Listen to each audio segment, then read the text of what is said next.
And now to an ABC News exclusive. A former fraternity brother in the Penn State frat house where a pledge recently died is speaking out, sharing horrifying details. ABC's Eva Pilgrim is here with what he says happened on the night of that alleged hazing incident. Eva, good morning to you. Good morning. The Beta fraternity kicked off campus after a pledge died in their house right on Penn State's campus. This morning, we hear from the one brother who wanted to call for help and find out how his fellow brothers reacted when he spoke up.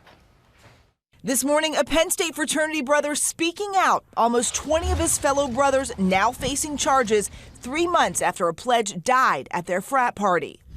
I walked into the room and I saw Timothy lying on the couch. At first, I'm thinking he probably had way too much to drink. He could possibly have alcohol poisoning.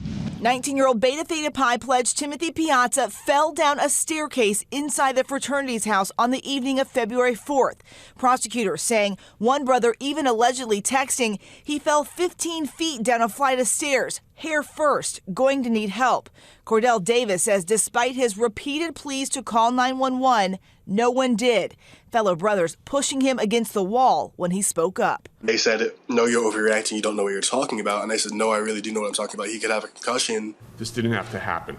Prosecutors say in the hours leading up to the fall, the brothers made the pledges participate in a hazing ritual known as the Gauntlet. They bring the pledges and make them go from station to station and drink copious amounts of alcohol really quickly. So basically, it seemed like they just wanted to make sure that they themselves were safe rather than Tim truly being safe. Authorities say about 12 hours after the fall, the next morning, the brothers finally called for help. 18 fraternity brothers now facing charges after investigators found surveillance video showing it all unfold. Of course, it's a tragedy, but, you know, that doesn't mean there was any intent involved in any of this. This is the result of a feeling of entitlement, flagrant disobedience of the law, and disregard for moral values. The university already permanently banning the fraternity, saying hazing and dangerous drinking are not permitted. And that security video really the key here, showing in detail exactly what happened that night. One of the defense attorneys calling it a blessing and a curse. The more we learn about what allegedly happened that night, the more disturbing the story becomes.